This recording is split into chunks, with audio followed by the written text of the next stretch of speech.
Praise the Lord. அருமையானவர்களே, இயேசுவின் இனிய நாமத்தில் உங்களை வாழ்த்தி ஆசீர்வதிக்கிறேன். காலையில் உங்களை சந்திக்கிறது ரொம்ப சந்தோஷம். அப்போஸ்தலர் 2ஆம் அதிகாரம். அவள் எல்லாரும் பரிசுத்த ஆவியினாலே நிரப்பப்பட்டு. நேற்றைய தினத்தில் நாம் படிக்கும்போது பரிசுத்த ஆவி உங்களிடத்தில் வருவார்னு 1ஆம் அதிகாரத்தில் படித்தோம்.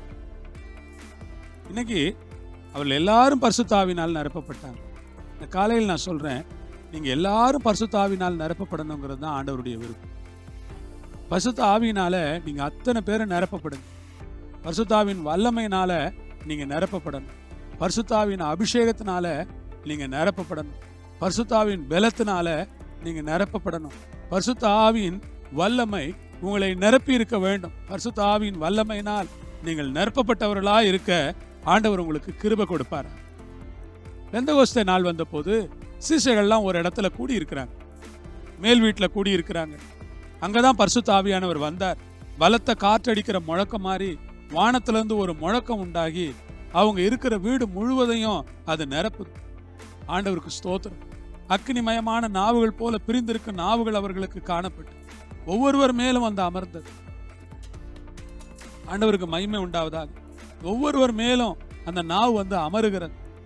அவள் எல்லாம் பரிசுத்த ஆவியினால நிரப்பப்பட்டு ஆவியானவர் தங்களுக்கு தந்தருளின வரத்தின்படியே வெவ்வேறு பாஷைகளில் பேசினார். ஆவியானவர் வந்து இறங்கிட்டார். அக்னிமயமான நாவுகளா வந்து சீஷர்கள் மேல இறங்கிட்டார். எல்லாருக்கும் இப்ப அக்னி நாவுகள் வந்துருச்சு. எல்லாரும் ஆவியில நிறைஞ்சுக்கிட்டு இருக்கிறாங்க. பரலோக அக்கினி அப்படி இறங்கி வந்துருச்சு. அவங்க நினைச்சே பார்க்காத ஒரு பரலோக அக்கினி, வல்லமையான ஒரு அக்கினி அவர்கள் மேல இறங்கி வந்து விட்டது. அந்த நாவு இறங்கி வந்த போது அவள் எல்லாரும் பரிசுத்த ஆவியினால நிரப்பப்பட்டு. ஆமென். நான் சொல்லுகிறேன், இயேசு ஞானஸ்நானம் பெற்று பரிசுத்த ஆவியில நிரப்பப்பட்டு வனாந்திரத்துக்கு போனார். பரிசுத்த ஆவியில நிரப்பப்படுதல் தான் கிறிஸ்தவ வாழ்க்கையில் ரொம்ப முக்கியம். நீங்கள் ஒவ்வொரு நாளும் பரிசுத்த ஆவியில நிரம்பி, ஆவியில் நிரம்பி, ஆவியில் நிரம்பி அந்நிய பாஷைகள் பேசி, புதிய நவமொழிகளை பேசி ஜெபம் பண்ண கற்றுக்கொள்ளுங்கள். அல்லேலூயா.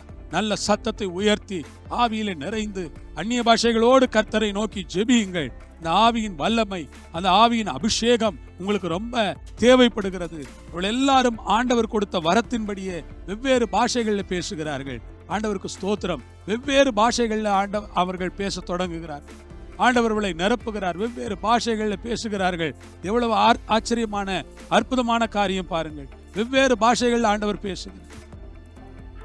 ஆண்டவருடைய சத்தத்தை அவர்கள் கேட்கிறார்கள். ஆம் பிரியமானவர்களே, இந்த நாட்களில் கூட ஆண்டவர் வெவ்வேறு பாஷைகளில் பேச நமக்கு கிருபை கொடுப்பாராக. பரிசுத்த ஆவியில நிரம்ப, அந்நிய பாஷைகளை பேச, நவமொழிகளை பேச, விசேஷமான பாஷைகளை பேச ஆண்டவர் உங்களுக்கு கிருபை கொடுத்து உங்களை ஆசீர்வதிப்பாராக என்று உங்களுக்காக நான் ஜெபம் பண்ண விரும்புகிறேன். பரிசுத்த ஆவியினால் நிரம்பி இருங்கள். எப்பொழுது ஆவியில் நிறைந்திருங்கள். பைபிள் சொல்லுகிறது, ஆவியில் அனலாயிருங்கள். எந்த சமயத்திலும் ஆவியினால் நிறைந்து ஜெபங்களால் வேண்டுதல்களால் ஆண்டவரை மகிமைப்படுத்திக் கொண்டிருங்கள். நிச்சயமாய் நீங்கள் ஒரு வல்லமையான தீர்க்கதரிசியாய், அபிஷேகம் பெற்ற மனிதராய் இருப்பீர்கள் என்பதில் சந்தேகம் இல்லை. கர்த்தர் உங்களை ஆசீர்வதிக்கட்டும். இந்த நேரத்தில் நாம் ஜெபம் பண்ணலாம். அன்புள்ள பிதாவே, எங்களை எல்லாரையும் நீர் பரிசுத்த ஆவியினாலே நிரப்புவீராக. எப்பொழுது ஆவியிலே நிரப்பப்பட்டு நிரப்பப்பட்டு நிரப்பப்பட்டு வாழ எங்களுக்கு கிருபை செய்யும். ஆவியானவர்களை நிரப்பி வழி நடத்தும்படியாய் ஜெபிக்கிறோம். துதிகன மகிமை உமக்கு செலுத்துகிறோம். ஆசீர்வதியும். பரிசுத்த ஆவியின் வல்லமை எங்களோடு இருக்கட்டும்.